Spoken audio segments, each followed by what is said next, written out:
So these are opportunities for two young people to come up and be in the story. I'll tell you, this story is about a big brown bear, and he swallows up a bunch of little kids. But don't worry, they come back out by the end of the story. So no one's gonna cry, are they? You're not gonna cry, are you? No, you're not gonna cry. Okay, good. Okay. So this is a story about many, many children that the grandmother had. And it comes a long way over the sea. It comes all the way from Poland to Canada. It sits on top of the United States like a hat, a big hat. Okay, it goes like this. And I'm going to tell it like my grandmother would have told it to me. And although I've had it from my mother, that my accent is nothing like my grandmother's, who was from the country of Hungary. And she always had a very thick accent. Okay, it goes like this. Once there was a grandmother who had many, many children. They were all beautiful, intelligent children like you and you and you. All of them were, they were. And she was going out into the forest with her basket to collect some kindling wood. And that's the wood that you collect to make a fire, because it was cold in Hungary. I'm switching it from Poland to Hungary. It's cold in Hungary, and you have to wear hats like this. Okay, so she warned all of her little children before she left. Now children, do not open the door if anyone should knock, even a neighbor, but especially not the big brown bear who lives in the forest, but who lurks close to the house. Oh no, Granny, we won't. And all the kids here can say that with me. Oh no, Granny, we won't. And so, as soon as Granny left with her basket, the children closed the window and secured the latch. They barred the door, and then they all found hiding places. Now, would you like to come hide?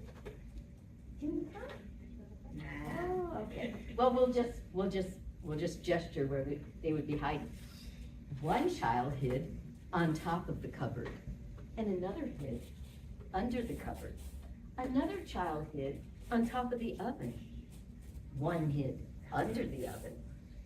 Another child hid on top of the bed, and another hid under the bed.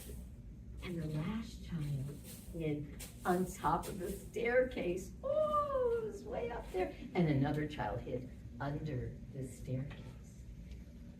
They all found hiding places except little Heshua.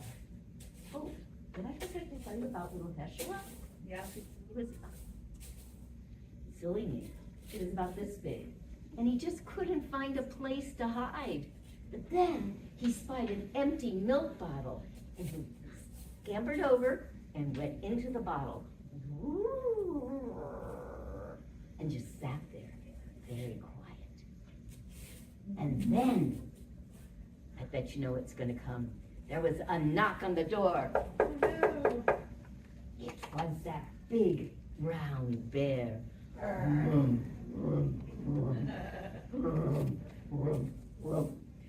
Children, let me in.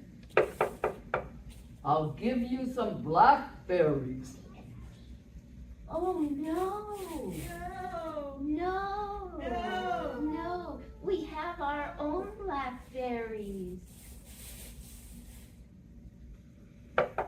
Children, let me in. I'll give you some blueberries. No!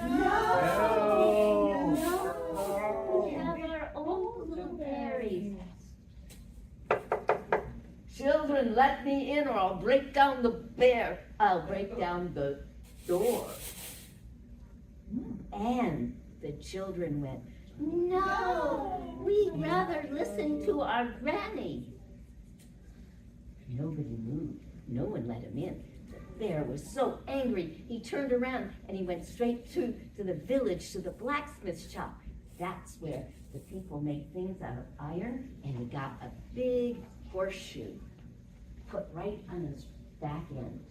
Oh, goodness. And then he walked all the way through the forest again. Ba-rum, ba-rum, ba-rum, ba-rum, ba-rum, ba-rum, ba-rum. Ba-rum, ba-rum, ba-rum, ba-rum, ba-rum, ba-rum, ba-rum. And he knocked at the door. Nothing. It was silent. He turned around, and with his horseshoe on his back end, he broke, boom, down the door and just went inside. Rum, rum, rum, rum, rum. And he gobbled up all the little children. All the little children. Except you didn't forget about Heschela, did you? No.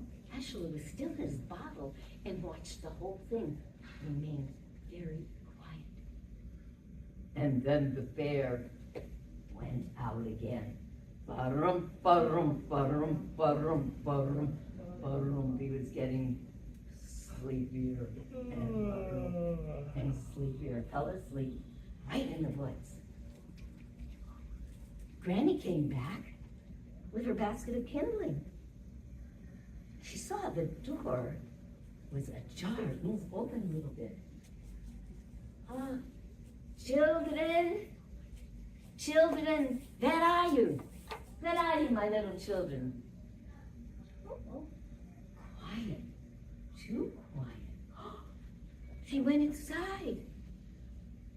There were no little children. She went upstairs. There were no little children.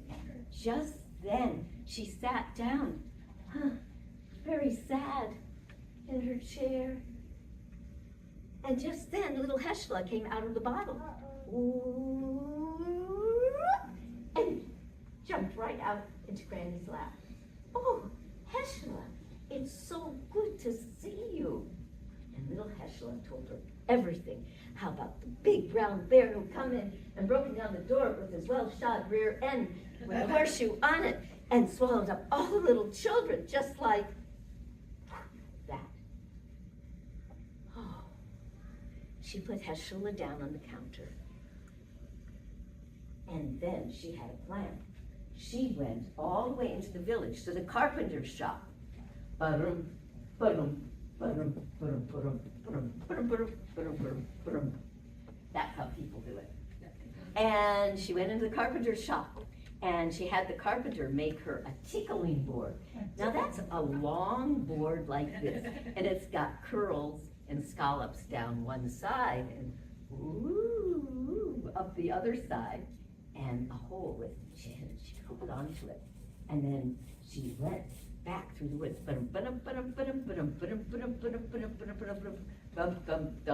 And then she saw the bear who was. She got up close to the bear, and his stomach was so big with all those little children in it. And she took the tickling board and she put it across his stomach, and she went back and forth and back and forth.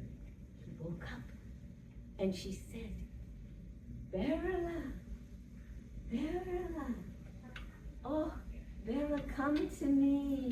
I will give you some milk pudding. No, I don't like pudding. She tickled him again. Berla, Berla, come to me. I will tickle your ear. Okay, that I like. And so she tickled, help me. She tickled his right ear, tickle, tickle, tickle, tickle. She tickled his left ear, tickle, tickle, tickle. Both ears together, tickle, tickle, tickle, tickle, tickle. And the bear started to laugh.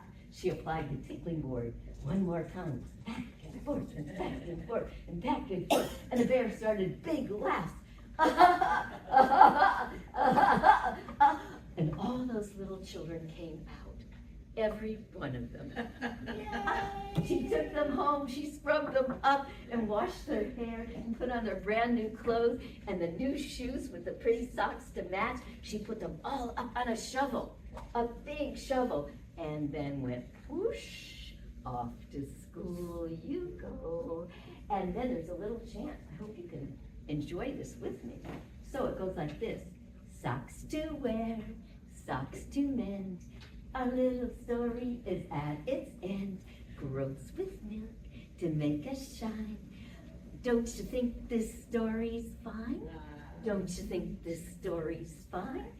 Don't you think this story's fine? Don't you think this story's fine? And growth with milk is like oatmeal with milk. And don't you think this story's fine? Bye. Thank you.